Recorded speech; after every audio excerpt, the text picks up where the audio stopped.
안 돼. 내 아이들 데려가지 말아요. 차가운 병원 복도.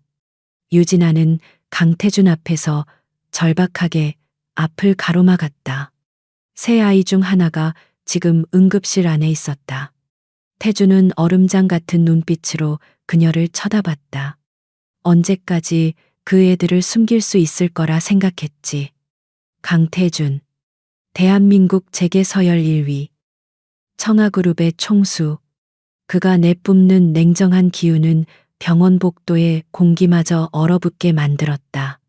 그에게 시간은 금이었고 감정은 사치였다.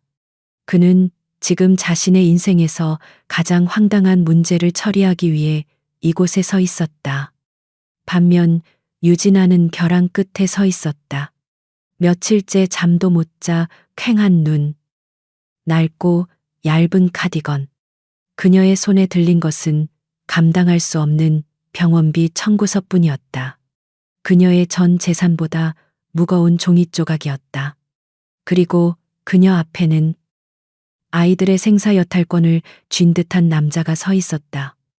두 사람의 지독한 악연은 5년 전 지독한 폭풍우가 몰아치던 그날 밤으로 거슬러 올라간다. 서울 최고급 호텔 로열 VVIP 스위트룸. 그날은 강태준에게 청아그룹의 운명이 걸린 중대한 계약이 예정된 날이었다. 모든 것이 완벽해야 했다. 하지만 그를 기다린 것은 계약 상대가 아닌 그의 계모한 여사 마담 한의 잔인한 함정이었다.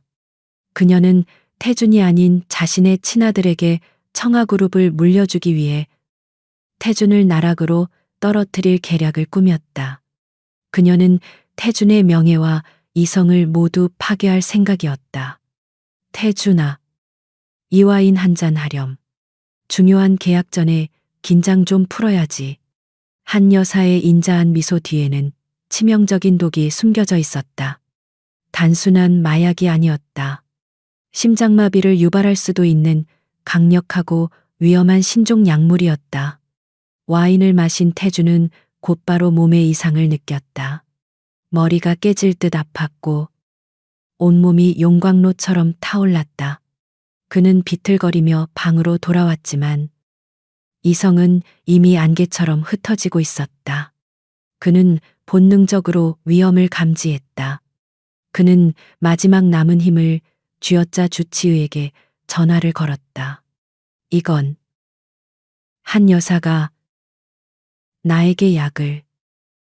전화기 너머로 의사의 경악에 찬 목소리가 들려왔다. 회장님, 그 약은 해독제가 없습니다. 유일한 방법은 체온을 나누는 즉각적이고 친밀한 접촉뿐입니다. 버티십시오. 태준은 전화기를 바닥에 떨어뜨렸다. 의식이 가물가물해졌다. 복도 밖에서는 한 여사가 보낸 검은 양복의 사내들이 문을 두드리기 시작했다. 회장님 괜찮으십니까? 그들은 그가 완전히 망가지는 모습을 확인하고 증거를 잡으러 온 것이었다. 그때였다. 객실. 청소. 어문이 살짝 열리고 파트타임 룸메이드 유니폼을 입은 유진아가 고개를 갸웃거렸다. 그녀는 분명 옆방에 추가 타월 요청을 받고 왔는데 이 방의 문이 살짝 열려 있었다. 무슨 일인가 싶어 안을 들여다본 순간이었다. 그녀의 눈앞에 펼쳐진 광경은 지옥도였다. 값비싼 샴페인 병과 집기들이 바닥에 널브러져 있었고 한 남자가 침대맡에서 고통스럽게 신음하고 있었다. 온몸이 땀으로 젖어 붉게 달아오른 채 그는 금방이라도 숨이 넘어갈 듯 보였다. 괜찮으세요? 저기요. 진아가 조심스럽게 다가간 순간 바닥에 떨어진 전화기에서 의사의 다급한 목소리가 새어나왔다. 제발. 거기 누구 없습니까? 그분 체온을 나눠야 합니다. 안 그러면 심장이 멎습니다. 제발. 동시에 문 밖의 사내들이 마스터키로 문을 따려는 소리가 들렸다. 철컥, 철컥. 진아는 공포에 질렸다. 이대로 그들에게 잡히면 자신 또한 끔찍한 일에 휘말릴 것이 분명했다. 남자가 마지막 힘을 다해 그녀의 발목을 붙잡았다. 살려. 줘. 진아는 눈을 질끈 감았다. 가난했지만 그녀가 세상에서 유일하게 지켜온 순결이었다. 하지만 지금 눈앞의 남자는 죽어가고 있었다. 의사의 절박한 목소리와 문을 부술 듯한 사내들의 고함 소리가 뒤엉켰다. 그녀는 선택의 여지가 없었다. 그녀는 떨리는 손으로 남자의 뜨거운 몸을 끌어안았다. 폭풍 우 소리가 모든 비명과 신음을 삼켜버린 그 밤. 그녀는 자신의 가장 소중한 것을 바쳐 낯선 남자의 생명을 구했다. 그것은 구원이자 동시에 그녀 인생을 송두리째 바꿀 비극의 시작이었다. 새벽녘, 약 기운에서 겨우 벗어난 남자가 깊은 잠에 빠진 사이 진아는 너덜너덜해진 몸을 이끌고 비틀거리며 방을 빠져나왔다. 수치심과 공포심, 그리고 알 수 없는 슬픔에 온몸이 떨렸다. 그녀는 도망쳐야 했다. 이곳에서, 이 남자에게서 영원히 사라져야 했다. 급히 찢어진 유니폼을 챙겨 입던 그녀의 손에 무언가 단단한 것이 걸렸다. 남자의 셔츠에서 격렬한 몸부림 중에 떨어진 것이었다. 청아그룹의 고귀한 상징인 불사조가 정교하게 새겨진 백금 커프스 버튼이었다. 그녀는 그것을 무의식 중에 꽉 쥐었다. 그녀가 그림자처럼 황급히 방을 빠져나가느라 그녀의 머리에서 낡은 플라스틱 꽃무늬 머리핀 하나가 침대 밑 어두운 구석으로 떨어지는 것을 미처 알지 못했다. 그녀의 유일한 사치품이었던 그 머리핀은 5년 후 모든 진실을 여는 유일한 열쇠가 될 운명이었다. 병원 복도를 뛰쳐나온 유진아는 아이 지훈을 안고 미친 듯이 달렸다. 심장이 갈비뼈를 부수고 튀어나올 것 같았다. 강태준, 그 남자가 자신을 찾았다는 사실만으로도 온몸의 피가 거꾸로 솟는 듯했다. 5년 동안 악몽 속에서만 맴돌던 그 얼굴, 그 냉기 어린 눈빛이 현실이 되어 그녀의 숨통을 조여왔다. 그녀는 택시를 잡을 돈조차 없어 아픈 아이를 안고 비틀거리며 버스 정류장으로 향했다. 그녀의 보금자리는 서울의 하늘과 가장 가깝지만 가장 초라한 곳, 해가 질 때면 옥상 바닥의 열기가 그대로 올라오고 비가 오면 천장 구석에서 물이 새는 낡은 옥탑방이었다. 문을 열고 들어서자 두 아이가 걱정스러운 얼굴로 달려왔다. 엄마 지훈이는 지훈이 괜찮아. 괜찮아. 우리 민준이, 서연이, 그냥 감기 기운이 좀 심해서 주사 맞고 왔어. 진아는 애써 미소를 지으며 쓰러지듯 방 안에 주저앉았다. 이곳이 그녀의 세상 전부였다. 첫째 민준이. 이제 겨우 4살을 간 넘겼지만 그 나이 아이답지 않게 듬직하고 과묵했다. 민준이는 강태준의 어린 시절을 그대로 복제한 듯 날카로운 눈매와 앙담은 입술이 아버지를 빼닮았다. 그는 말없이 다가와 동생 지훈의 이마에 젖은 수건을 올려주었다. 둘째 서연이. 홍일점이자 애교 덩어리인 서연이는 진아의 둥근 눈과 하얀 피부를 물려받았다. 눈치가 빠른 서연이는 엄마의 지친 얼굴을 보며 작은 손으로 등을 토닥였다. 엄마, 힘들지 마. 서연이가 노래 불러줄게. 그리고 막내 지훈이 태어날 때부터 유난히 약했지만 가장 잘 웃는 아이. 지금은 열에 들떠 얕은 숨을 몰아쉬고 있었다. 새 아이는 진아의 삶의 이유이자 그녀가 5년 전 그 지옥 같은 호텔에서 살아남아야 했던 이유였다. 비록 가진 것은 없었지만 내 식구는 서로의 체온에 의지해 세상의 모진 바람을 견뎌내고 있었다. 같은 시각 한강이 한눈에 내려다 보이는 청아그룹 펜트하우스. 강태주는 값비싼 크리스털 잔에 담긴 위스키를 단숨에 들이켰다. 병원에서 마주친 그 여자의 절박한 눈빛이 머릿속을 떠나지 않았다. 그는 서재의 비밀 금고를 열었다.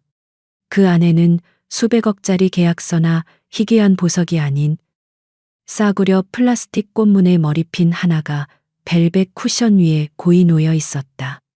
5년 전 그날 아침 지옥 같은 고통에서 깨어난 그는 자신이 끔찍한 짓을 저질렀다는 것을 깨달았다.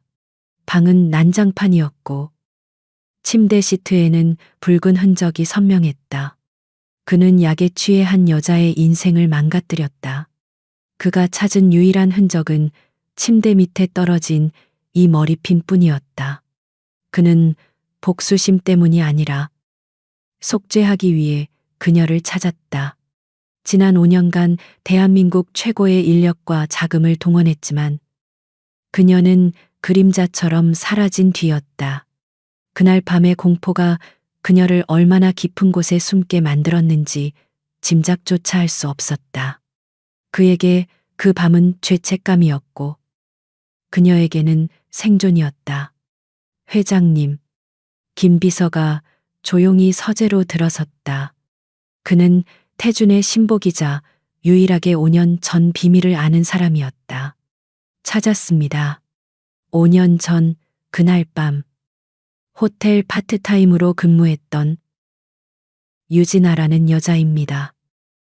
태준의 손에 들린 위스키 잔이 멈췄다.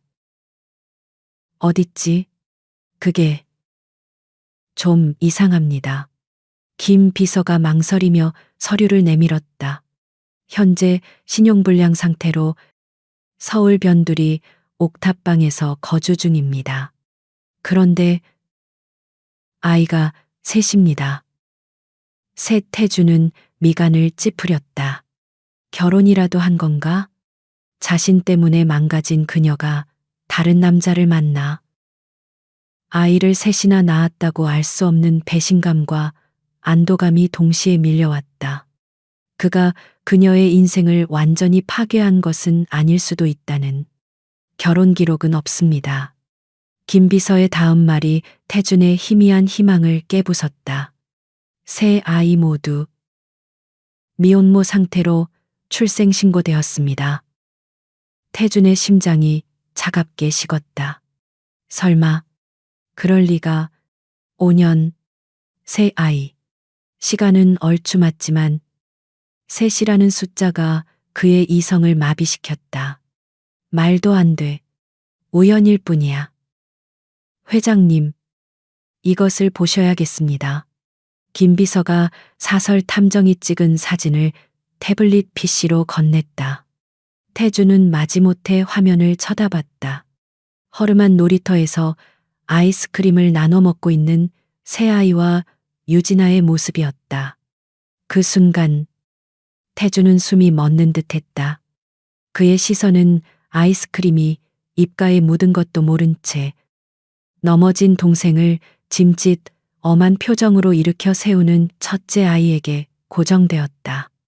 그 얼굴, 그 오만한 듯하면서도 슬픔이 어린 눈빛. 그것은 태주는 벽에 걸린 자신의 5살 때 사진을 돌아봤다. 돌아가신 아버지가 직접 찍어준 유일하게 웃고 있는 사진이었다. 태블릿 속의 아이와 액자 속의 아이는 시간을 거슬러 만난 쌍둥이처럼 똑같았다. 이건 태준의 목소리가 격하게 흔들렸다. 터무니없는 소리, 우연의 일치일 뿐이야. 그는 스스로를 세뇌하듯 중얼거렸지만 얼음 같던 그의 심장은 이미 걷잡을 수 없이 요동치고 있었다. 태준은 태블릿 화면을 꺼버렸다. 우연이야. 그는 김 비서에게 퉁명스럽게 내뱉었지만 그 말은 사실 스스로를 향한 것이었다. 하지만 그의 심장은 이미 다른 대답을 하고 있었다.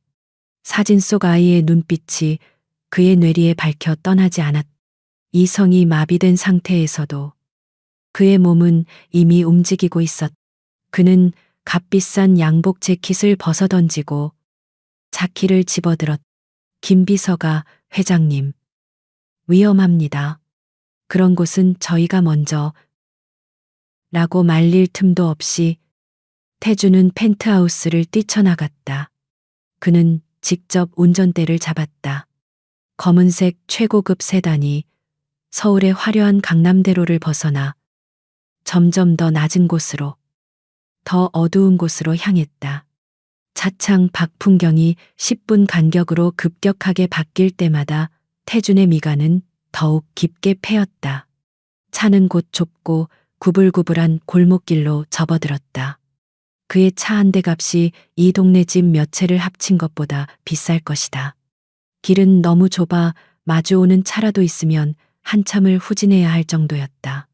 금방이라도 쓰러질 듯한 낡은 빌라들. 제대로 치워지지 않아 악취가 풍기는 쓰레기 더미. 벽마다 어지럽게 그려진 낙서. 태주는 이런 환경을 태어나서 단 한 번도 직접 본 적이 없었다. 그는 주소지에 다다랐다. 가파른 언덕 꼭대기. 금방이라도 무너질 듯한 3층짜리 낡은 빌라의 옥상. 그는 차마차에서 내릴 용기가 나지 않았다. 그는 차 안에서 담배를 꺼내 물었다. 불을 붙이려던 순간 그의 손이 미세하게 떨리고 있음을 깨달았다. 강태준. 그가 떨고 있었다. 그가 두려운 것은 무엇인가? 만약 사진 속 그 아이가 정말 자신의 핏줄이라면 그는 지난 5년간 자신의 아이들을 이런 지옥 같은 곳에서 방치한 아버지가 되는 것이었다. 자신을 버리고 떠난 어머니와 자신을 이용하려는 계모 사이에서 괴물처럼 살아남은 강태준에게 가족이란 지긋지긋한 굴레였다. 그런데 이제 와서 아이들이라니, 그것도 셋씩이나. 바로 그때 그의 시야에 찢어질 듯한 고성이 들어왔다. 유진아 씨, 내가 이번 달까지라고 했지. 돈 없으면 당장 방빼애들이 셋이면 셋이지. 그게 무슨 벼슬이야. 뚱뚱한 중년 여자가 샌드위치 패널로 조악하게 만들어진 옥탑방 문을 발로 차며 소리치고 있었다. 문이 열리고 유진아가 고개를 숙인 채 나타났다. 그녀는 병원에서보다 훨씬 더 초라한 모습이었다. 얇은 티셔츠는 세탁을 너무 많이 해 목이 늘어나 있었고 그녀의 얼굴은 절망과 피로로 하얗게 질려 있었다. 죄송합니다. 사장님, 며칠만 더 시간을 주세요. 월급날이 곧 돌아오는데 지훈이가 아파서 병원비를 먼저 내느라. 그녀의 목소리는 기어 들어가고 있었다. 그깟 월급으로 이 월세가 감당이 돼 지훈이는 맨날 아프다며 돈 먹는 하마 아니야. 당장 나가. 집주인이 진아의 어깨를 거칠게 밀쳤다. 진아가 비틀거리며 옥상 바닥에 주저앉을 뻔했다. 태주는 자기도 모르게 차문을 열었다. 분노가 치밀었다. 그가 그녀에게 빚진 것이 무엇이든 5년 전 그 밤의 대가가 저런 수모는 아니었다. 그가 차에서 내려 골목을 가로질러 계단을 오르려던 참이었다. 그 순간이었다. 엄마 괴롭히지 마세요. 옥탑방 문 안쪽에서 앙칼진 목소리가 터져 나왔다. 그리고 새 아이가 엄마를 지키려는 듯 나란히 튀어나왔다. 태주는 그 자리에 얼어붙었다. 심장이 멈추는 것 같았다. 사진과는 비교도 되지 않는 충격이었다. 눈물이 그렁그렁한 채 엄마 치마를 붙잡고 있는 여자아이 서연. 그리고 그 뒤에서 겁에 질린 채 콜록거리는 남자아이 지훈. 둘 다 진아를 닮아 하얗고 맑은 인상이었다. 하지만 태준의 시선을 사로잡은 것은 가장 앞에 나선 첫째 아이였다. 민준이. 아이는 집주인과 진아 사이를 막아서더니 이 낯선 침입자 태준을 향해 고개를 돌렸다. 아이는 조금도 주눅들지 않고 경멸과 분노가 뒤섞인 눈빛으로 태준의 검은색 세단을 노려봤다. 그 눈빛, 그 오만한 듯 하면서도 슬픔이 어린 눈빛, 자신을 지키기 위해 일찍 철이 들어버린 아이의 날선 방어기제. 그것은 강태준, 자신의 어린 시절과 똑같았다. 아버지의 장례식장에서 자신을 내쫓으려던 친척들에게 소리 없이 맞서던 5살의 강태준. 바로 그 자신이었다. 모든 것이 무너져 내렸다. 우연이 아니었다. 닮은 것도 아니었다. 그냥 그였다. 태준의 입술이 경련했다. 피가 차갑게 식었다. 5년. 아이가 셋. 저 아이들이 내 아이들이라고. 태준이 충격에 빠져 있는 사이 진아 역시 그를 발견했다. 골목 어귀에 서 있는 이 초라한 동네와는 이질적인 남자. 그리고 그 남자의 칠흑 같은 세단. 그녀의 얼굴에서 핏기가 사라졌다. 5년 전 그 밤의 남자. 병원에서 마주쳤던 그 냉혹한 CEO. 그가 어떻게 이곳을. 공포가 그녀의 온몸을 집어삼켰다. 그는 아이들을 빼앗으러 온 것이다. 이 부자들은 돈으로 모든 것을 해결하려 들 것이다. 그녀의 보물들을, 그녀의 목숨을 앗아가려 한다. 그녀는 자신이 당할 모욕보다 아이들을 잃을지도 모른다는 공포에 질식할 것 같았다. 민준아, 서연아, 지훈아 빨리 들어가 지나는 비명을 지르듯 아이들을 잡아 끌었다. 그녀는 어안이 벙벙해진 집주인을 밀치고 아이들을 방 안으로 밀어 넣었다. 당장 가요. 여긴 왜 온 거예요? 철컥. 낡은 자물쇠가 걸리는 소리가 태준의 귓가를 날카롭게 파고들었다. 진아는 문 안쪽에서 문에 몸을 기댄 채 소리쳤. 다시는 오지 말아요. 제발. 제발 우리 좀 내버려둬요. 가란 말이야. 태준은 굳어진 채 그 낡은 옥탑방 문 앞에 서 있었다. 그의 심장이 그의 것이 아닌 것처럼 미친 듯이 울리고 있었다. 집주인은 이 상황을 파악하려 애쓰다. 태준의 값비싼 차림새를 보고는 감히 더 이상 소리치지 못하고 슬금슬금 계단을 내려갔다. 골목에는 정막만이 남았다. 강태준은 그날 밤 펜트하우스로 돌아가지 못했다. 그는 자신의 차 안에서 그 낡고 허름한 옥탑방 문을 바라보며 밤을 지새웠다. 굳게 닫힌 문 안에서 간간이 새어나오는 아이들의 작은 기침 소리. 그리고 그녀가 아이들을 달래는 지친 속삭임이 그의 귀를 파고들었다. 아침이 밝아오자 그는 차가운 이성을 되찾았다. 충격과 혼란은 밤새 분노와 결단으로 바뀌었다. 그는 김 비서를 불렀다. 다음 날 아침 태준은 어제의 혼란스러운 모습이 아닌 청아그룹의 냉철한 총수로 다시 그 옥탑방 앞에 섰다. 그의 손에는 서류 가방이 들려 있었다. 그는 감정이 아닌 거래를 하러 온 것이었다. 유진아 씨, 문 여시죠. 태준의 목소리는 차가웠다. 문 안쪽에서 움찔하는 기척이 느껴졌지만 문은 열리지 않았다. 어제처럼 숨는다고 해결될 문제 아닙니다. 아이들을 위해서라도 현명하게 생각해야 할 겁니다. 돌아가요. 제발. 우린 아무것도 필요 없어요. 문 너머로 진아의 떨리는 목소리가 흘러나왔다. 태준은 미간을 찌푸렸다.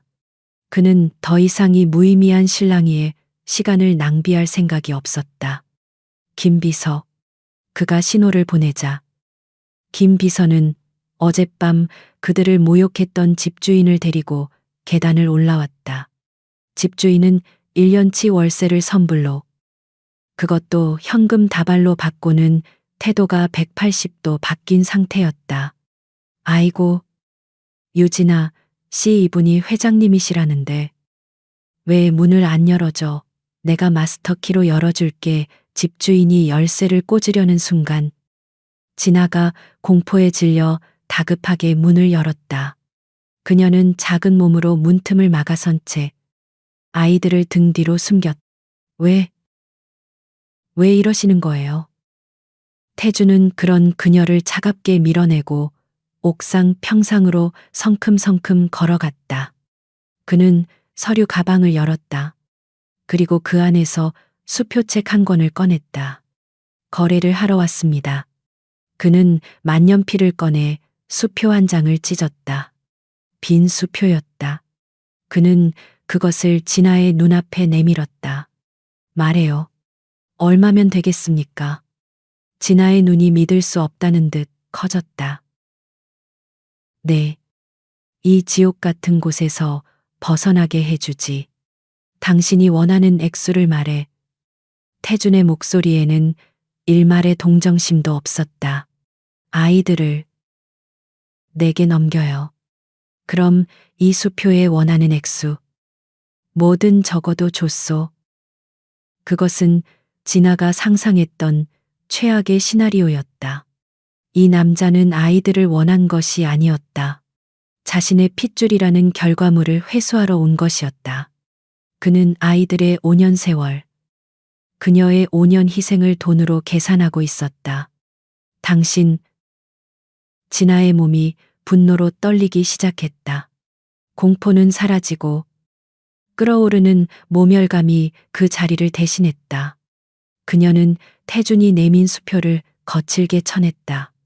빈 수표가 옥상 바닥을 나뒹굴었다. 내 아이들은 물건이 아니에요. 그녀의 눈에서 불꽃이 튀었다.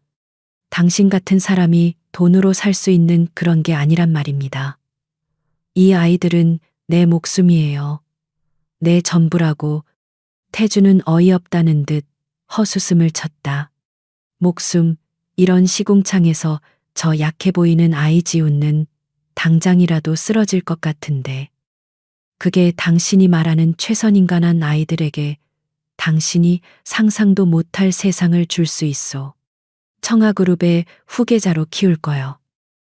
후계자 당신들 재벌한테 아이는 그냥 대를 이을 도구밖에 안 되죠. 진아는 악을 썼다. 난 당신 돈 필요 없어. 내 아이들. 내가 지킬 거야. 그러니까 당장 여기서 꺼져요. 그녀는 태준의 가슴을 밀어내며 절규했다. 태준은 난생 처음 겪는 노골적인 거절에 당황했다. 그는 돈으로 안 되는 것은 없다고 믿으며 살아왔다. 이 여자의 저항은 더 큰 금액을 부르기 위한 값싼 연극으로밖에 보이지 않았다. 그의 마음은 다시 차갑게 닫혔다. 좋아. 내 제안을 거절한 걸 반드시 후회하게 될 거요.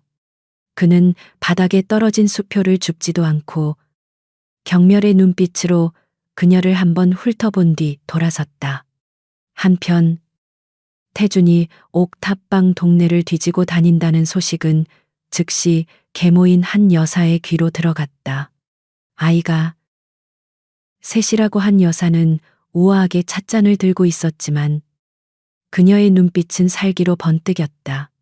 5년 전. 그토록 완벽하게 처리했다고 생각했는데 이런 오점이 남았을 줄이야. 그녀는 태준이 그 아이들을 받아들이는 순간 자신의 아들이 설 자리는 영원히 사라진다는 것을 알았다. 감히 내 앞길을 막아 그 천박한 것들. 그녀는 즉시 자신의 수하에게 명령을 내렸다. 손 쓸 필요도 없어. 그냥 경고만 해. 그 여자가 제 발로 도망치도록. 단 태준이가 한 짓처럼 보이게. 그날 밤 태준이 떠나고 공포에 떨던 진아는 잠시 생필품을 사기 위해 옥탑방을 비웠다. 아이들은 무서워하며 이불 속에 숨어 있었다. 그녀가 숨가쁘게 계단을 다시 올라왔을 때 눈앞의 광경에 숨이 멎었다. 옥상에 널어두었던 아이들의 작은 옷가지들이 모두 칼로 난도질당해 흩어져 있었다. 그녀가 아껴 쓰던 작은 가스버너는 박살이 나 있었고 유일한 식수원이었던 생수통들은 모두 구멍이 뚫려 바닥을 적시고 있었다. 마치 폭풍이 휩쓸고 간 듯했다. 그리고 낡은 옥탑방 문에는 붉은색 레커로 이렇게 쓰여 있었다. 회장님의 눈에 띄지 마라. 다음은 내 아이들이다. 진아는 그 자리에 주저앉았다. 온몸에 힘이 빠져나갔다. 강태준, 그가 한 짓이었. 낮에 그가 했던 말, 반드시 후회하게 될 거요. 돈으로 아이들을 사려다 실패하자. 이제는 폭력으로 그녀를 위협하는 것이었다. 악마. 당신은 악마야. 그녀는 공포에 질려 중얼거렸다. 그녀는 그가 얼마나 잔인한 세계에 사는지, 그가 아이들을 빼앗기 위해 무슨 짓이든 할 수 있다는 것을 깨달았다. 이 오해는 진아의 마음에 강태준에 대한 돌이킬 수 없는 증오와 공포를 심었다. 그녀는 결심했다. 이곳을 떠나야 했다. 아무도 모르는 곳으로 다시 도망쳐야 했다. 유진아는 붉은 레커로 쓰인 경고문을 망연자실하게 바라보았다. 다음은 내 아이들이다. 그 글자들이 그녀의 망막을 태우는 듯했다. 강태준. 그 남자는 돈으로 안 되니 협박이 안 되면 폭력이라도 휘두를 작정이었다. 재벌이라는 존재들의 무자비함이 그녀의 뼛속까지 스며드는 것 같았다. 그녀는 덜덜 떨리는 손으로 아이들을 끌어안았다. 엄마. 무서워. 서연이가 울음을 터뜨렸다. 민준이는 입술을 깨문 채 엄마의 옷자락을 꽉 쥐고 있었다. 지훈이는 이 소란에 놀라 가쁘게 기침을 해댔다. 괜찮아. 괜찮아. 얘들아, 엄마가 지켜줄게. 그녀는 아이들을 다독였지만 정작 자신은 사시나무 떨듯 떨고 있었다. 도망쳐야 했다. 하지만 어디로 이 대한민국 땅에서 청아그룹 총수의 눈을 피해 어디로 숨을 수 있단 말인가. 그녀는 밤새 뜬 눈으로 짐을 쌌다. 짐이라고 해봤자 아이들의 낡은 옷까지 몇 벌과 남은 식재료가 전부였다. 그녀는 날이 밝는 대로 이곳을 떠나기로 결심했다. 하지만 그녀의 계획은 한 여사의 손바닥 안에서 무참히 짓밟힐 운명이었다. 다음 날 아침, 진아는 마지막 일당이라도 받기 위해 식당으로 향했다. 그녀는 식당 사장에게 사정사정에 월급을 가불해서라도 도망칠 자금을 마련할 생각이었다. 그러나 그녀를 맞이한 것은 사장의 싸늘한 얼굴이었다.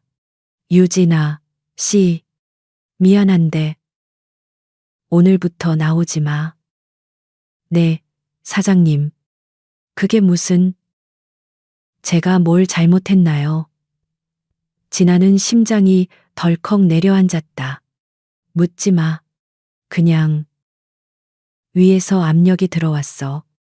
나도 먹고 살아야지. 당신 같은 미혼모 때문에 내 가게 문 닫을 순 없잖아. 사장은 그녀에게 일당 몇 푼을 던져주듯 쥐어주고는 매몰차게 돌아섰다. 위에서 온 압력. 진아는 그 말이 강태준을 의미한다는 것을 직감했다. 그는 그녀의 돈줄을 끊어 그녀가 스스로 무릎 꿇고 아이들을 바치게 만들 속셈이었다. 절망감이 발끝부터 차올랐다. 그녀가 망연자실하게 옥탑방으로 돌아왔을 때 그녀를 기다리고 있던 것은 더 끔찍한 광경이었다. 이것들 싹 다 치워버려. 어제 그 집주인이 아니었다. 험악한 인상의 사내들이 진아에 얼마 되지 않는 살림살이를 옥상 밖으로 집어던지고 있었다. 아이들이 아끼던 곰인형이 쓰레기 더미 위로 떨어졌다. 당신들 지금 뭐 하는 짓이에요? 뭐 하긴 이 집주인이 우리한테 빚을 졌거든. 근데 이 방 월세를 담보로 잡았네. 당장 방 빼. 그들은 한 여사가 고용한 사채업자들로 위장한 폭력배들이었다. 그들은 진아가 저항하자 그녀를 거칠게 밀어붙였다. 진아는 필사적으로 아이들을 품에 안고 구석으로 몰렸다. 제발, 제발 이러지 마세요. 시끄러워 사내 하나가 그녀의 머리채를 잡으려던 순간 민준이가 달려들어 그 사내의 다리를 물어버렸다. 아기 꼬마 자식이 사내가 손을 치켜들어 민준이를 때리려는 순간 사이렌 소리가 멀리서 들려왔다. 젠장. 경찰인가. 일단 튀어 사내들은 욕설을 내뱉으며 황급히 자리를 떴다. 그것은 태준이 혹시 모를 사태에 대비해 김 비서에게 옥탑방 주변을 감시하라고 시킨 덕분이었다. 하지만 진아에게는 이미 모든 것이 끝난 후였다. 그녀는 이제 갈 곳도 돈도 없었다. 완벽한 빈털터리가 되어 길거리로 나앉게 된 것이다. 같은 시각 강태준은 김 비서의 보고를 받으며 불쾌한 표정을 짓고 있었다. 쫓겨났다고 고작 월세 때문에 그는 유진아가 자신의 제안을 거절한 것에 대한 분노가 채 가라앉지 않은 상태였다. 그에게 그깟 옥탑방, 월세는 먼지 같은 돈이었다. 회장님, 현장 상황이 좀 이상합니다. 단순한 퇴거 조치가 아니라 전문적인 용역 깡패들이 동원된 것 같습니다. 김 비서가 조심스럽게 말했다. 그 여자가 사채라도 썼나 보지. 태주는 대수롭지 않게 넘겼다. 내버려둬. 고생을 좀 해봐야 자기 주제를 알게 될 거다. 하지만 그는 곧이어 덧붙였다. 그래도 굶기지는 마. 애들은 무슨 죄야. 멀리서 감시하면서 최소한의 것들은 해결해줘. 내가 직접 나선 건 모르게. 태주는 자신이 모순적인 명령을 내리고 있다는 것을 알았다. 그는 그녀가 항복하길 바라면서도 동시에 자신의 아이들이 길바닥에서 고통받는 것은 원치 않았다. 이 복잡한 감정이 훗날 그에게 엄청난 후회를 안겨줄 것이라는 사실을 그는 아직 몰랐다. 그날 밤 서울의 한 지하철역 구석 진아는 새 아이를 품에 안고 차가운 시멘트 바닥에 앉아 있었다. 사람들의 무관심한 시선이 화살처럼 날아와 밝혔다. 서연이는 배고프다며 울음을 터뜨렸고 민준이는 억지로 눈물을 참으며 동생들을 다독였다. 엄마, 우리 이제 어디로 가? 민준이의 목소리에 진아는 아무 대답도 할 수 없었다. 설상가상으로 밤이 되자 기온이 뚝 떨어졌다. 지훈이의 기침 소리가 심상치 않았다. 아이의 몸이 불덩이처럼 뜨거웠다. 지훈아, 지훈아, 괜찮아. 진아는 남은 동전을 탈탈 털어 편의점에서 해열제를 사 먹였다. 하지만 열은 내리지 않았다. 오히려 지훈이의 숨소리가 점점 더 가빠졌다. 새벽녘, 진아가 깜빡 잠이 들었다 깨어났을 때 그녀는 비명을 지를 뻔했다. 지훈이의 코에서 피가 흐르고 있었다. 단순한 코피가 아니었다. 닦아내도 멈추지 않는 붉은 피였다. 아이는 이제 올 힘도 없는지 엄마의 품에 축 늘어져 가느다란 숨만 내쉬고 있었다. 안 돼. 안 돼. 지훈아, 정신 차려. 공포가 진아의 온몸을 마비시켰다. 그녀는 아이를 둘러엎고 미친 듯이 지하철역을 뛰쳐나왔다. 그녀는 가장 가까운 병원 간판을 향해 달렸다. 그것은 작은 구립병원의 응급실이었다. 의료진이 지훈이를 받아들고 황급히 처치를 시작했다. 피로 검사를 하고 엑스레이를 찍었다. 진아는 응급실 밖에서 손톱을 물어뜯으며 초조하게 기다렸다. 시간이 지옥처럼 흘러갔다. 마침내 피곤한 기색이 역력한 의사가 그녀를 불렀다. 보호자분, 이쪽으로. 진아는 떨리는 다리로 의사 사무실로 들어섰다. 의사는 무거운 표정으로 차트를 넘겼다. 어머님, 각오를 하고 들으셔야겠습니다. 네. 아드님, 단순히 감기나 열이 아닙니다. 혈액 검사 결과가 너무 좋지 않습니다. 의사가 한숨을 내쉬었다. 급성 림프모 구성 백혈병입니다. 그것도 아주 희귀하고 진행 속도가 빠른 A형 서브타입입니다. 백혈병. 그 단어가 진아의 머릿속에서 수천 번 메아리 쳤다. 백. 혈. 병이요. 그게 무슨. 아니에요. 선생님, 우리 지훈이는 그냥 좀 약해서 감기에 자주 걸렸을 뿐이에요. 어머님, 정신 차리십시오. 의사가 그녀의 어깨를 잡았다. 지금 당장 집중 치료에 들어가야 합니다. 항암 치료도 시급하지만 완치를 위해서는 골수 이식이 필요합니다. 골수 이식, 항암 치료. 진아의 눈앞이 하얗게 변했다. 그녀의 주머니에는 식당에서 받은 몇만 원이 전부였다. 그녀는 그 자리에 무너져 내렸다. 돈도 없고 집도 없고 의지할 가족 하나 없는 그녀에게 백혈병이라는 진단은 사형 선고나 다름없었다. 그녀는 텅 빈 손을 내려다보며 절망했다. 내 아이. 내가 어떻게 내 아이를 살리지. 혈병. 유진아의 세상이 무너져 내렸다. 의사의 목소리가 멀리서 웅웅거리는 이명처럼 들렸다. 골수 이식, 항암 치료.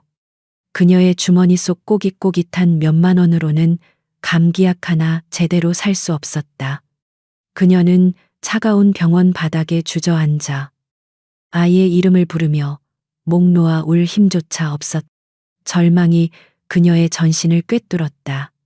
바로 그 시각, 옥탑방 주변에서 모든 상황을 지켜보고 있던 김 비서의 긴급한 보고가 강태준의 펜트하우스에 울려 퍼졌다. 회장님, 현재 유진아 씨가 구립병원 응급실에 있습니다. 셋째 아이 유지훈과 위독합니다. 태준은 서류를 검토하던 펜을 멈췄다. 위독해. 그의 목소리는 여전히 차가웠지만 어딘지 모르게 날이 서 있었다. 원인이 뭐지? 김 비서는 마른 침을 삼켰다. 방금 진단이 나온 것 같습니다. 급성 백혈병입니다. 백혈병. 그 단어가 태준의 흉부를 강타했다. 옥탑방에서 마주쳤. 유난히 창백하고 콜록거리던 그 아이의 얼굴이 떠올랐다. 자신의 오만함과 분노 때문에 그 아이가 치료받을 마지막 기회를 놓치고 있었을지도 모른다는 죄책감이 그의 목을 졸랐다. 그의 냉정한 가면 뒤로 복잡한 감정이 스쳤다. 그는 즉시 수화기를 들었다. 망설임은 없었다. 청아그룹이 후원하는 서울대병원 VIP 센터. 민 교수. 아니, 병원장에게 직접 연결해.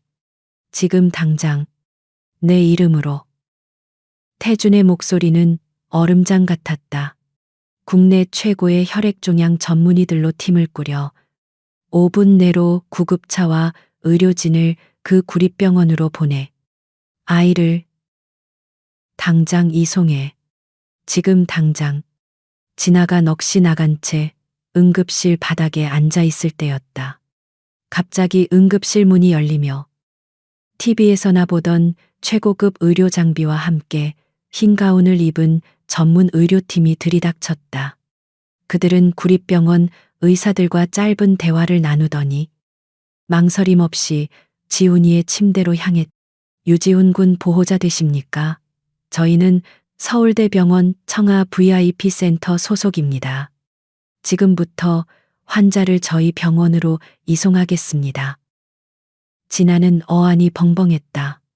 네, 서울. 대학병원요. 하지만 전 돈이 모든 비용 처리는 이미 완료되었습니다. 리더로 보이는 의사가 단호하게 말했다. 강태준 회장님의 특별 지시입니다. 강태준. 그 이름이 다시 한번 진아의 심장을 찔렀다. 그녀를 쫓아내고 협박하고 벼랑 끝으로 몰아넣었던 그 남자. 이제 와서 왜 이것도 그의 잔인한 게임의 일부인가. 그녀를 완벽하게 절망시킨 뒤에 구원자인 척하며 나타나 아이를 빼앗으려는 속셈인가. 하지만 그녀에게는 선택권이 없었다. 그녀는 지훈이가 실려 나가는 구급차에 민준이와 서연이의 손을 잡고 황급히 올라탔다. 몇 시간 만에 모든 것이 바뀌었다. 지저분하고 소란스럽던 구립병원 응급실과는 천지 차이였다. 청아그룹의 막대한 자본이 투입된 VIP 병동은 최고급 호텔 스위트룸을 방불케 했다. 지훈이는 즉시 최첨단 장비가 갖춰진 1인 중환자실로 옮겨져 집중 치료를 받기 시작했다. 복도 끝 통유리창 너머로 아들의 작은 몸이 온갖 튜브에 연결된 것을 보며 진아는 다리가 풀려 주저앉았다. 그때였다. 복도 저편에서 또각거리는 구두 소리와 함께 냉기 어린 기운이 다가왔다. 강태준이었다. 그는 병원 복도마저 자신의 집무실처럼 압도하며 걸어왔다. 진아는 본능적으로 민준이와 서연이를 등 뒤로 감췄다. 아이들은 이 낯선 남자에게서 풍기는 위압감에 겁을 먹고 엄마의 옷자락을 꽉 붙잡았다.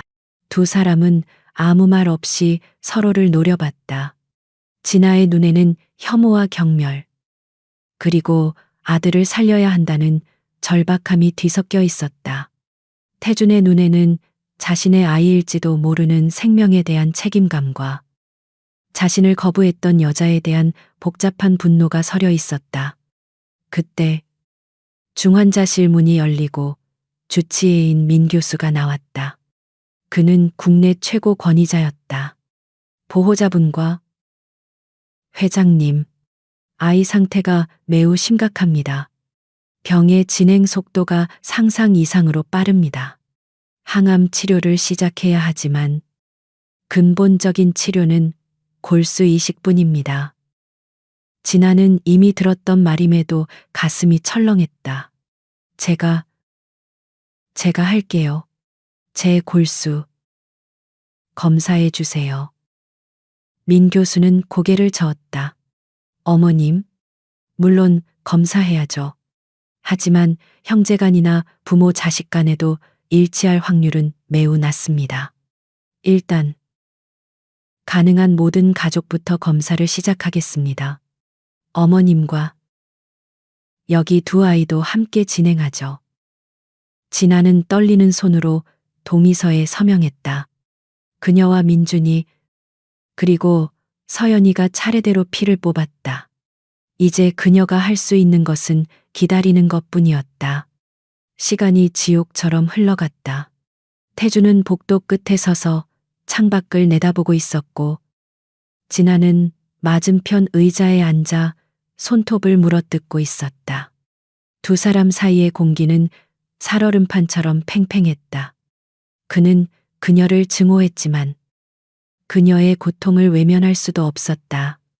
그녀는 그를 증오했지만 그가 마련한 이 병원만이 유일한 희망이었다. 몇 시간 후 민 교수가 창백한 얼굴로 검사 결과지를 들고 다시 나타났다. 그의 표정을 본 순간 진아의 심장이 바닥으로 떨어졌다.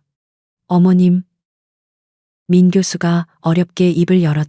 안타깝게도 세 분 모두 아이와 조직적 합성항원 HLA 불일치합니다. 불일치. 그 한마디가 사형 선고처럼 울렸다. 아니요. 그럴 리가. 다시 한번 검사해 주세요. 선생님, 제발. 민준이는, 서연이는, 진아는 의사의 가운을 붙잡고 애원했다. 민 교수는 그녀의 손을 안타깝게 잡아내렸다. 이미 2번 확인했습니다. 어머님, 죄송합니다. 형제간에도 일치하지 않는 경우는 흔합니다. 진아의 눈앞이 몹시 흐려졌다. 모든 희망이 사라졌다. 이제 지훈이는 죽는 건가? 그녀가 절망의 나락으로 떨어지던 그 순간 민 교수가 망설이며 말했. 방법이 전혀 없는 것은 아닙니다. 그는 진아와 그저 병원 후원자라고만 생각했던 태준을 번갈아 보며 말했다. 유일한 가능성이 남아 있습니다. 아이의 아버지를 찾아야 합니다. 아버지를 즉시 검사해야 합니다.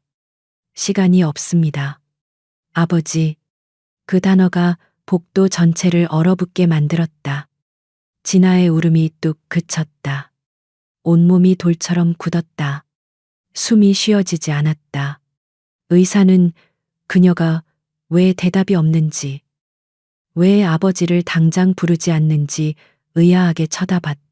보호자님 아이, 아버님과 연락이 되십니까? 지금 당장 그분도 검사를 받아야 합니다. 한시가 급합니다. 진아는 고개를 들 수 없었다. 그녀의 시선이 바닥에 고정되었다.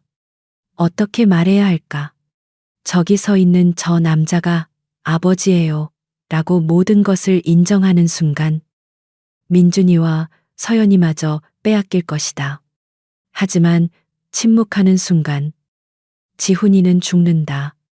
그녀의 침묵을 지켜보던 강태준이 한 걸음 다가왔다. 그의 눈빛은 그녀의 영혼을 꿰뚫어 보는 듯했다. 그는 모든 것을 알고 있었다. 그는 그녀의 대답을 기다리고 있었다. 진아는 온몸을 부들부들 떨었다. 증오, 공포, 자존심. 그 모든 것이 아들의 가느다란 숨소리 앞에서 산산이 부서져 내렸다. 그녀는 천천히 강태준을 향해 돌아섰다. 그녀의 눈에서 뜨거운 눈물이 쏟아져 내렸다. 그녀는 그에게로 비틀거리며 걸어갔다. 그리고 그 차가운 남자 앞에서 무릎을 꿇었다. 그녀의 이마가 병원의 차가운 대리석 바닥에 닿았다. 살려 주세요. 그녀의 목소리는 울음에 찢겨 거의 들리지 않았다. 제발, 우리 지훈이 살려주세요. 당신이. 그것은 자백이었다. 굴복이었다. 한 어미가 세상에서 가장 증오하는 남자를 향해 바치는 가장 고통스러운 애원이었다. 강태준은 자신의 발 아래 무릎 꿇은 여자를 내려다보았다. 병원의 차가운 대리석 바닥에 이마를 대고 아이의 생명을 구걸하는 그 모습. 5년 전 그 지옥 같던 밤의 유일한 단서였던 그 여자. 자신의 아이들을 시궁창에 방치한 채 자신을 기만하려 했던 그 여자. 그녀가 드디어 항복했다. 그의 심장 한구석에서 얼음 같은 만족감이 피어올랐다. 하지만 동시에 아이를 살리기 위해 세상에서 가장 증오하는 남자에게 무릎 꿇어야 하는 어미의 비참함이 그의 눈을 찔렀다. 그는 그녀가 불쌍해서가 아니라 자신의 핏줄이 저렇게 망가지는 것을 용납할 수 없었다. 일어나. 태준의 목소리는 감정 한 조각 실리지 않아 더욱 잔인하게 들렸다. 진아는 그 말에 고개를 들었지만 일어설 기력이 없었다. 눈물과 콧물로 범벅이 된 얼굴은 절망 그 자체였다. 제발, 제발, 검사, 받아주세요. 물론 하지. 태준이 차갑게 대답했다. 그는 민 교수를 향해 고개를 까딱했다. 검사 준비해 주시죠. 민 교수는 안도의 한숨을 내쉬며 황급히 간호사를 불렀다. 하지만 태준은 그를 따라가지 않았다. 그는 여전히 무릎 꿇고 있는 진아를 내려다보며 마지막 확인을 요구했다. 그 전에 내 질문에 대답해. 내 인내심도 바닥을 보이고 있으니까. 진아는 숨을 헐떡였다. 저 아이들. 태준이 턱짓으로 민준이와 서연이 그리고 중환자실의 지훈이를 가리켰다. 내 아이들인가? 그것은 질문이 아니었다. 이미 답을 아는 자의 확인 사살이었다. 진아는 입술을 깨물었다. 피맛이 느껴졌다. 그녀가 내라고 대답하는 순간 그녀는 엄마로서의 자격을 박탈당할 것이다. 이 남자는 지훈이를 살려낸 대가로 세 아이 모두를 빼앗아갈 것이다. 민준이와 서연이가 공포에 질린 눈으로 이 모든 광경을 지켜보고 있었다. 보호자님, 회장님, 시간이 없습니다. 일단 검사부터. 민 교수가 애가 타서 소리쳤다. 진아는 중환자실 유리창 너머로 시선을 돌렸다. 산소 마스크 속에서 희미하게 숨을 이어가는 지훈이의 작은 얼굴. 그녀의 아들, 그녀의 모든 것이었다. 자존심 증오 아이의 생명 앞에서는 한낱먼지에 불과했다. 그녀는 아이를 잃을 수 없었. 진아는 떨리는 몸을 일으켰다. 그녀는 태준을 똑바로 쳐다보았다. 더 이상 울지 않았다. 눈물은 말라붙고 오직 결의에 찬 어미의 눈빛만이 남았다. 증거가 필요하신가요? 태준은 미간을 찌푸렸다. 그녀의 태도가 예상과 달랐다. 진아는 떨리는 손을 자신의 목 안쪽으로 가져갔다. 낡은 티셔츠 속에 땀과 눈물에 절어 5년 동안 단 한 번도 몸에서 떼어놓지 않았던 작은 천 주머니가 있었다. 그녀는 실밥이 다 터진 그 주머니를 거칠게 뜯어냈다. 그녀는 손바닥을 폈다. 그 안에는 5년의 세월만큼이나 빛이 바래고 극힌 자국이 선명한 백금 커프스 버튼 하나가 놓여 있었다. 이거. 그녀의 목소리가 갈라졌다. 5년 전 그날 밤. 호텔에서 당신의 셔츠에서 떨어진 거예요. 태준의 눈이 그 작은 물체를 향해 그의 전신에 소름이 돋았다. 그는 이 커프스 버튼을 잊고 있었다. 그것은 단순한 장신구가 아니었다. 돌아가신 아버지가 청아그룹을 물려주시며 단 하나만 제작해 주신 그룹의 상징인 불사조 문양이 새겨진 유품이었다. 그는 5년 전 그날 밤 한 여사의 계략에 빠져 정신을 잃었을 때 그것을 잃어버렸다고 생각했다. 그리고 자신이 한 여자의 인생을 망쳤다는 죄책감에 사로잡혀 그녀가 남기고 간 유일한 흔적인 싸구려 머리핀만을 애타게 찾아 헤맸다. 그런데 지금 그녀가 그 커프스 버튼을 가지고 있었다. 태준의 머릿속에서 모든 조각이 맞춰졌다.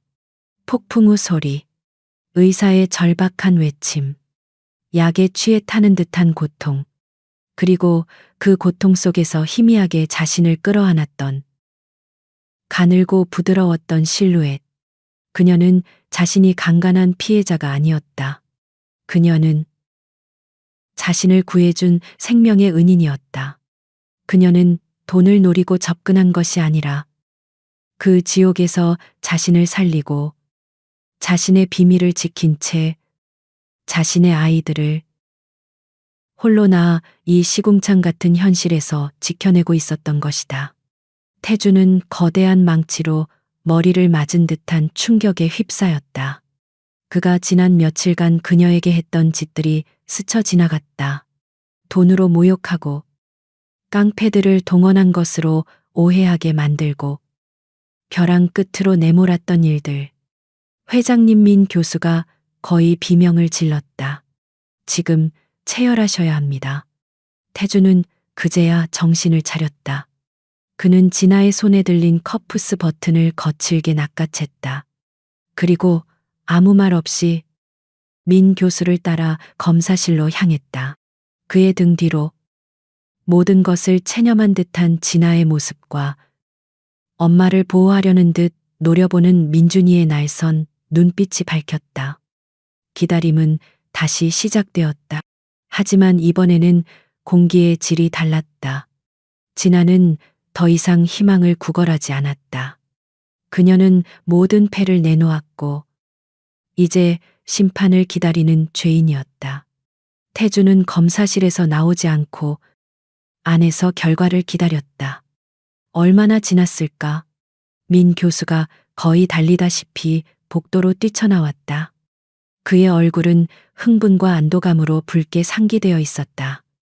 그는 손에 2장의 결과 보고서를 들고 있었다.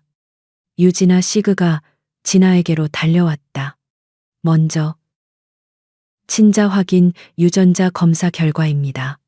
민 교수는 첫 번째 장을 펼쳤다.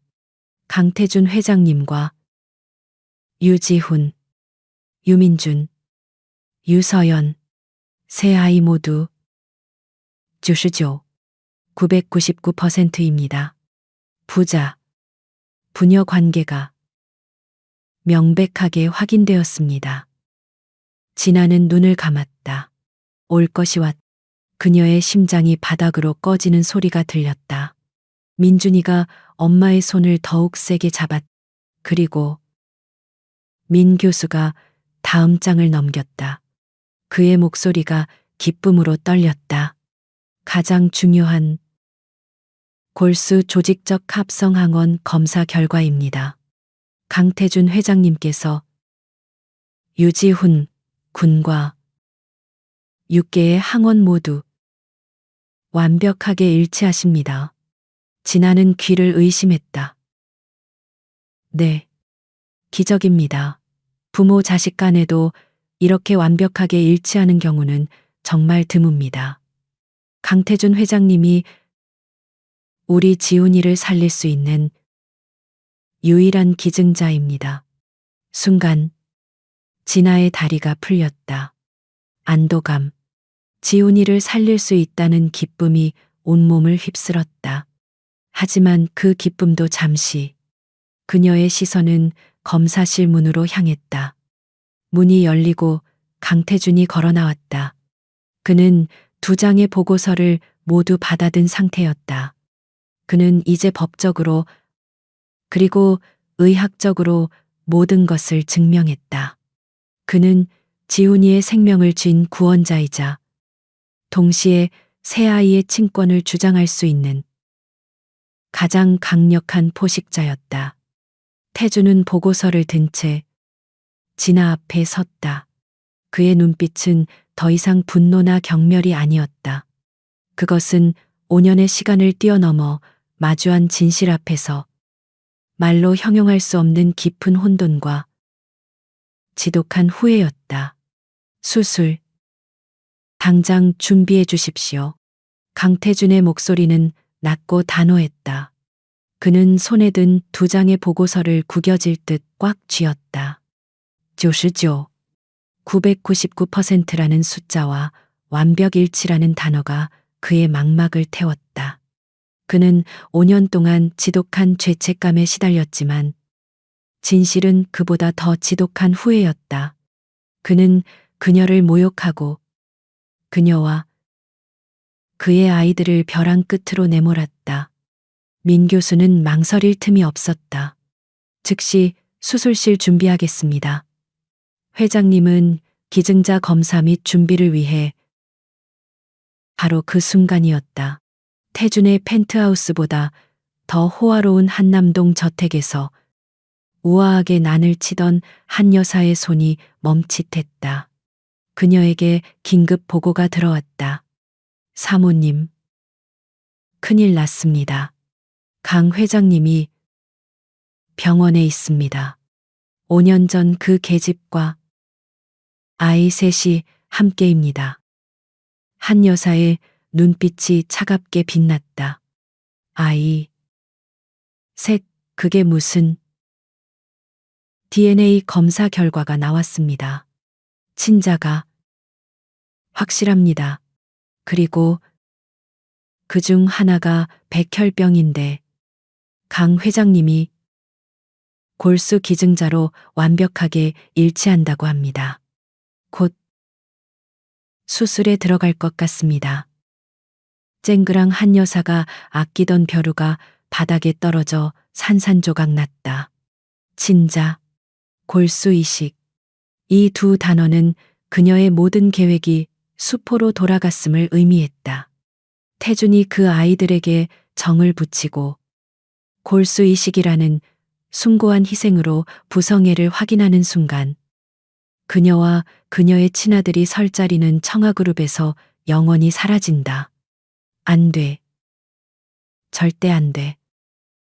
그녀의 인자한 미소가 뱀처럼 일그러졌다. 그렇게는 안 되지.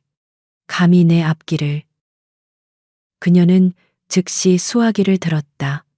비밀스러운 번호를 눌렀다. 나다. 지금 서울대병원 청아센터에. 사고가 좀 나야겠다. 네, 사모님. 하지만 거긴 골수 기증 수술이라고 했지. 한 여사의 목소리는 얼음장 같았다. 일상적인 수술이지만 사고는 언제든 일어나는 법이잖아. 마취해서 영원히 못 깨어나게 해. 아니, 그 편이 더 시끄러우려나. 차라리 그 천박한 핏줄이 이식을 못 받게 해. 수술실 전원을 건드린다든가. 의료사고로 위장해.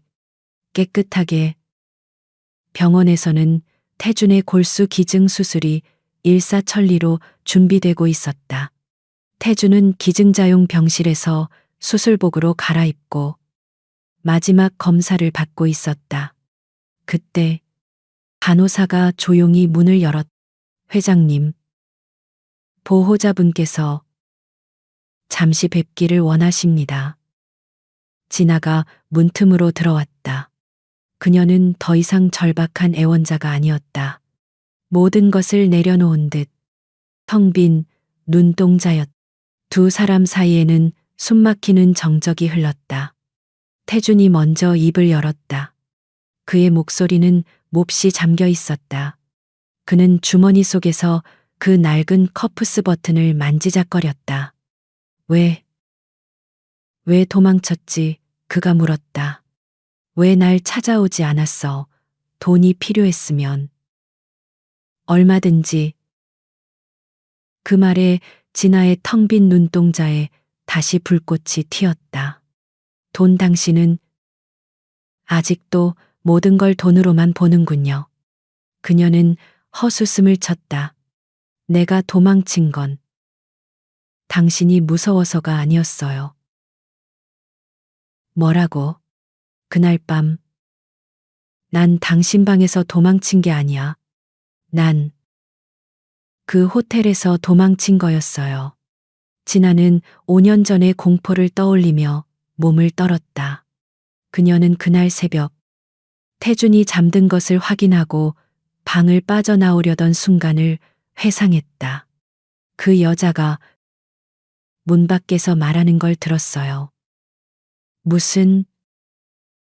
정확히는 누군지 몰라요. 하지만 아주 우아한 목소리의 여자였어요. 진아는 그 목소리를 잊을 수 없었다. 그것은 한 여사의 목소리였다. 그 여자가 말했죠. 그놈 태주는 이제 끝났어. 안에 있던 계집애. 깨끗하게 처리해. 증인은 필요 없으니까. 태준의 전신이 얼어붙었다. 증인은 필요 없다. 그 말의 의미는 명백했다. 한 여사는 단순히 그의 명예를 실추시키려던 것이 아니었다. 그가 약물 과다로 죽기를 바랐고 그 증거를 인멸하기 위해 진아까지 죽이려 했던 것이다. 태준의 눈이 경악으로 물들었다. 그녀는 자신을 강간했다고 믿었던 남자에게서 도망친 것이 아니었다. 그녀는 자신을 죽이려 했던 살인자들로부터, 그리고 그 뱃속에 든 자신의 아이를 지키기 위해 도망쳤던 것이다. 그가 5년간 그녀를 오해하고 모욕하고 증오하는 동안 그녀는 홀로 새 아이를 낳아 그 잔인한 살인자들 한 여사로부터 아이들을 지켜내고 있었던 것이다. 난 태주는 말을 잇지 못했다. 지독한 죄책감과 계모에 대한 살인적인 분노가 그의 온몸을 휘감았다. 그는 진아를 바라보았다. 더 이상 그녀는 초라한 미혼모가 아니었다. 그녀는 자신과 자신의 아이들을 구해낸 유일한 은인이었다. 내가 다 바로잡겠소. 태주는 비틀거리며 전화기를 집어들었다. 그는 김비서에게 연결했다. 김비서, 지금 당장 한 여사를 조사해. 5년 전 그날 밤 호텔 일. 관련된 모든 걸 샅샅이 뒤져. 지금 당장. 그리고 그는 수술실로 향했다. 간호사들이 그를 이동 침대에 눕혔다. 그가 수술실 문으로 사라지기 직전 그는 진아를 바라보았다. 미안하단 말은 하지 않겠소. 대신 반드시. 수술실의 무균등이 켜졌다. 태준의 몸에서 골수를 채취하는 길고 섬세한 과정이 시작되었다. 이것은 그의 진정한 희생이었다. 동시에 옆 수술실에서는 지훈이가 이식받을 준비를 마쳤다. 모든 것이 순조롭게 진행되는 듯했다. 바로 그때였다. 태준의 생체 신호를 감시하던 모니터가 갑자기 요란한 경고음을 울리기 시작했다. 삐삐삐. 그의 심박수가 불규칙하게 요동쳤다. 환자 혈압 급강하 제세동기 준비해. 동시에 지훈이가 있는 무균실의 전력이 깜빡이기 시작했다. 이럴 수가. 비상전력은 의료진이 경악했다. 백혈병 환자에게 무균실의 전력 차단은 치명적이었다. 한 여사가 보낸 기술자가 병원 지하의 주 전력실에서 배선을 조작하고 있었다. 조금만 더. 하지만 그가 결정적인 선을 끊으려던 순간 움직이지 마. 차가운 총구 경호원애가 그의 머리에 닿았다. 태준의 긴급 명령을 받은 김비서가 이미 병원 전체에 보안팀을 배치한 후였다. 동시에 태준의 수술실로 정체불명의 주사기를 든 간호사가 난입하려다 복도에서 대기 중이던 경호원들에게 제압당했다. 주사기 안에는 치명적인 양의 칼륨이 들어 있었다. 살려주세요. 한 여사님의 지시였습니다. 기술자와 가짜 간호사는 즉시 모든 것을 자백했다. 김비서는 증거를 확보하고 즉시 수술실의 민 교수에게 연락했다. 상황 종료됐습니다. 교수님, 환자에게 집중하십시오. 의료진은 빠르게 태준의 상태를 안정시켰다. 전력도 복구되었다. 잠시 심장이 멎을 뻔했던 위기가 지나갔다. 마침내 태준의 건강한 골수가 성공적으로 채취되었다. 그것은 생명의 씨앗이 되어 멸균 처리된 주사기를 통해 아들 지훈이의 몸속으로 천천히 주입되기 시작했다. 수술실 앞 복도, 시간은 멈춘 듯 흘러가지 않았다. 수술 중이라는 붉은 램프가 유진아의 창백한 얼굴을 비췄다. 그녀는 두 손을 모아쥐고 알아듣지도 못할 기도를 쉼없이 중얼거렸다. 지난 5년간의 세월이 주마등처럼 스쳐 지나갔다. 아이들을 낳고 미역국도 제대로 먹지 못했던 날, 민준이가 처음 엄마라고 불렀던 날, 서연이의 배냇짓, 그리고 지훈이의 연약한 숨소리, 그 모든 것을 지키기 위해 그녀는 괴물이 되어야 했고, 거짓말쟁이가 되어야 했다. 그런데 지금 그녀가 가장 증오하고 두려워했던 남자가 그녀의 아들을 위해, 그리고 자신을 위해 수술대 위에 누워 있었다. 감사해야 할까? 아니면 원망해야 할 거나. 그녀의 마음은 실타래처럼 엉켜 분간할 수 없었다. 민준이는 그런 엄마의 곁을 묵묵히 지켰다. 아이는 이 복잡한 어른들의 사정을 다 이해하지 못했지만 한 가지는 분명히 알았다. 동생 지훈이와 저 병실에 들어간 무서운 아저씨가 지금 아주 아프다는 것, 그리고 엄마가 무너지고 있다는 것. 아이는 작은 손으로 엄마의 떨리는 손을 꽉 잡았다.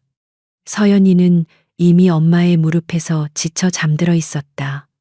몇 시간이 지옥처럼 흘러갔을까. 수술 중 램프가 꺼졌다. 진아는 숨을 멈췄다. 문이 열리고 지친 기색이 역력하지만 환한 미소를 띤 민 교수가 마스크를 벗으며 걸어 나왔다. 성공입니다. 그 한마디에 진아의 다리에 힘이 풀렸다. 그녀는 복도벽에 기대어 주저앉았다. 기적적으로 순조로웠습니다. 강태준 회장님의 골수는 매우 건강했고 채취 과정도 완벽했습니다. 지훈 군에게도 성공적으로 이식되었습니다. 두 분 다 무사하십니다. 눈물이 쏟아져 내렸다. 하지만 이번에는 절망이나 분노가 아닌 순수한 안도의 눈물이었다. 민준이도 그제야 참았던 울음을 터뜨리며 엄마의 품에 안겼다. 지훈이는 즉시 무균 회복실로, 태주는 VIP 회복실로 옮겨졌다. 진아가 지훈이가 이동하는 것을 보며 가슴을 쓸어내리고 있을 때 김 비서가 그녀에게 다가왔다. 그는 90도로 깊이 허리를 숙였다. 유진아 씨, 모든 것이 정리되었습니다. 네. 한 여사는 방금 체포되었습니다. 김 비서의 목소리는 낮고 단호했다. 5년 전 살인 교사 미수 혐의, 그리고 이번 수술 방해 및 살인 미수 혐의입니다.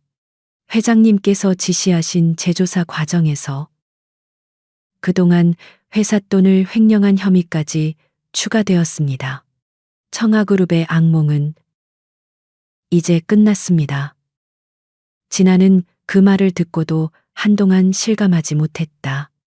자신을 5년간 쥐 죽은 듯 숨게 만들었던 거대한 공포의 실체가 이렇게 허무하게 무너져 내렸다. 그녀는 아이들을 지켜냈다는 안도감에 다시 한번 다리가 풀리는 것을 느꼈다. 진아는 먼저 무균실 유리창 너머로 지훈이를 확인했다. 아이는 깊은 잠에 빠져 있었지만 죽음의 문턱에서 갓 돌아온 아이치고는 놀랍도록 편안해 보였다. 혈색이 도는 것 같기도 했다. 그리고 그녀는 강태준의 병실로 향했다. 가야만 했다. 그녀의 감정이 무엇이든 그는 지훈이의 생명의 은인이었다. 그녀는 복잡한 마음으로 병실 문을 조용히 열었다. 그는 침대에 누워 있었다. 창백하고 땀에 젖은 머리카락이 이마에 붙어 있었다. 온갖 모니터 장비가 그의 몸에 연결되어 있었다. 냉철한 CEO의 모습은 온데간데 없고 그저 골수를 기증한 후 지쳐 잠든 한 남자만이 있었다. 그는 그녀가 알던 괴물이 아니라 연약한 인간처럼 보였다. 진아는 자신도 모르게 의자를 끌어다 그의 침대 곁에 앉았다. 며칠간의 긴장과 피로가 한꺼번에 몰려왔다. 그녀는 그저 그를 바라보다가 자신도 모르게 침대 가장자리에 머리를 기댄 채 잠이 들었다. 얼마나 지났을까? 태준이 마취에서 깨어났다. 목이 탔고 온몸이 뻐근했다. 시야가 흐릿했다. 그가 처음 본 것은 자신의 침대맡에 불편하게 엎드려 잠든 진아의 모습이었다. 5년 전 그날 밤처럼 그녀는 또다시 자신의 곁에 있었다. 모든 기억이 되살아났다.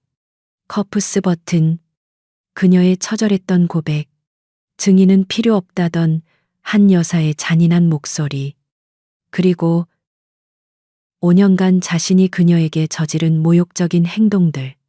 그는 약 기운이 남은 무거운 손을 들어 올렸다. 망설였다. 그리고 아주 조심스럽게 그녀의 흐트러진 머리카락을 쓸어 넘기려 했다. 그 순간 진아가 화들짝 놀라며 잠에서 깼다. 두 사람의 시선이 허공에서 마주쳤다. 어색하고 무거운 침묵. 그때 병실 문이 살짝 열리고 간호사가 데려온 민준이와 서연이가 고개만 빼꼼 내밀었다. 아이들은 엄마와 아픈 아저씨를 번갈아 쳐다봤다. 태준이 먼저 입을 열었다. 목소리가 심하게 갈라졌다. 지훈이는 괜찮아요. 진아가 다급하게 대답했다. 수술 잘 됐다고. 지금 회복 중이에요. 다시 침묵이 흘렀다. 태준은 그녀를 그리고 문가에 서 있는 두 아이를 바라보았다. 그의 눈동자가 지독한 고통과 후회로 일렁였다. 미안하오. 그의 사과에 진아는 고개를 들었다. 그날 밤 당신이 날 구한 거였는데 난 당신을. 그는 말을 잇지 못했다. 그는 심호흡을 했다. 당신과 아이들을 5년 동안 그런 지옥 속에 살게 한 거 너무 늦게 알아서 미안하오. 그것은 진아가 그토록 듣고 싶었던 혹은 들어야만 했던 진심이었다. 그녀의 눈에 다시 눈물이 고였다. 그녀는 고개를 저었다. 아니에요. 당신도 몰랐으니까요. 그때였다. 문가에서 망설이던 민준이가 용기를 내어 방 안으로 들어왔다. 엄마가 우는 것이 싫었다. 아이는 침대 곁으로 다가왔다. 자신과 똑같이 생긴 하지만 지금은 몹시 아파 보이는 남자를 올려다보았다. 태준도 자신의 첫째 아들을 바라보았다. 그 오만하던 눈빛은 사라지고 걱정과 호기심만이 남아 있었다. 민준이는 아주 천천히 작은 손을 뻗었다. 그리고 이불 위에 놓인 태준의 커다랗고 핏기 없는 손등 위에 자신의 손을 살포시 얹었다. 아파요.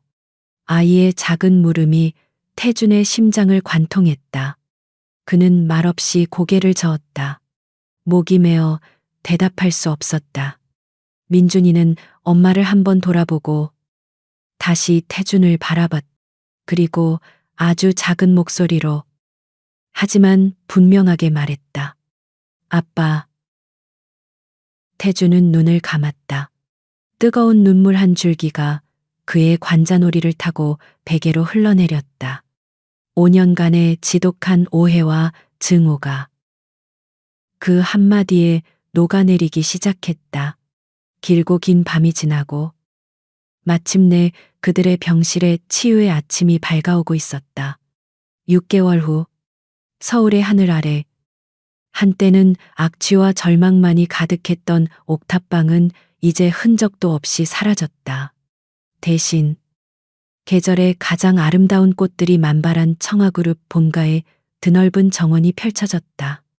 가을 햇살이 잔디밭 위로 부드럽게 쏟아져 내렸다.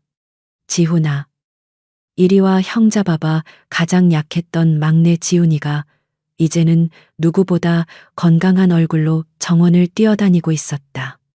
골수 이식은 성공적이었고 아이는 기적처럼 회복했.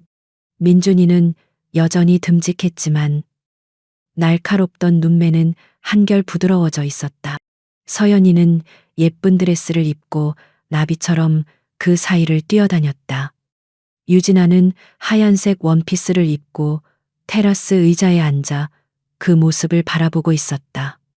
그녀의 얼굴에는 더 이상 5년간의 그늘과 피로가 남아있지 않았다.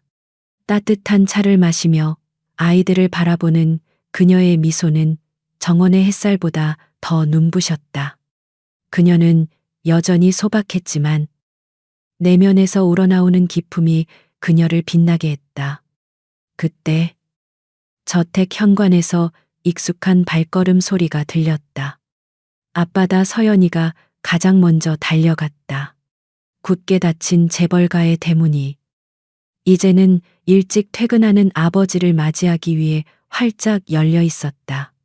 강태준이 넥타이를 느슨하게 풀며 현관을 나섰다. 그는 더 이상 냉철하고 얼음 같던 청아그룹의 총수가 아니었다. 그는 아이들의 웃음소리를 듣기 위해 평생 해본 적 없던 조기 퇴근을 감행하는 한 남자의 얼굴을 하고 있었다. 아빠, 안아줘. 서연이가 그의 다리에 매달렸다. 태주는 능숙하게 딸을 안아 올리고 볼에 입을 맞췄다. 지훈이도 달려와 그의 품에 안겼다. 아빠, 나 오늘 민준이 형 이겼어요. 태주는 두 아이를 안고 웃음을 터뜨렸다. 민준이가 쭈뼛거리며 다가왔다. 태주는 한 손을 뻗어 자신을 꼭 닮은 첫째 아들의 머리를 헝클어뜨렸다. 민준이는 오늘 뭐 했어? 우리 장남. 민준이는 쑥스러운 듯 웃으며 대답했다. 유치원에서 그림 그렸어요. 아빠 얼굴. 태주는 새 아이를 이끌고 지나가 있는 테라스로 걸어왔다. 그는 자연스럽게 그녀의 옆에 앉아 그녀의 어깨를 감쌌다. 5년의 오해와 증오, 6개월의 회복과 치유, 그 모든 시간이 이 완벽한 평화의 순간을 위해 존재했던 것 같았다. 그날 밤, 새 아이가 나란히 잠든 방. 태준과 진아는 아이들의 천사 같은 얼굴을 가만히 내려다보고 있었다. 태준이 조용히 진아의 손을 잡고 그녀를 자신의 서재로 이끌었다. 그는 서재의 오래된 금고를 열었다. 하지만 그 안에는 더 이상 싸구려 머리핀만 외롭게 놓여 있지 않았다. 그는 그 대신 아주 정교하게 만들어진 작은 유리 상자를 꺼냈다. 그는 그것을 진아의 손에 쥐어주었다. 상자 안에는 실크 쿠션 위에 2개의 물건이 나란히 놓여 있었다. 한쪽에는 5년의 세월에도 여전히 고고하게 빛나는 청아그룹의 불사조 커프스 버튼이, 그리고 그 옆에는 빛바래고 낡았지만 깨끗하게 세척된 그녀의 플라스틱 꽃무늬 머리핀이 있었다. 당신의 순결함이 날 살렸고 당신의 강인함이 내 아이들을 지켰소. 태준이 그녀의 손을 감싸쥐었다. 하지만 이 머리핀은, 그는 머리핀을 조심스럽게 집어들었다.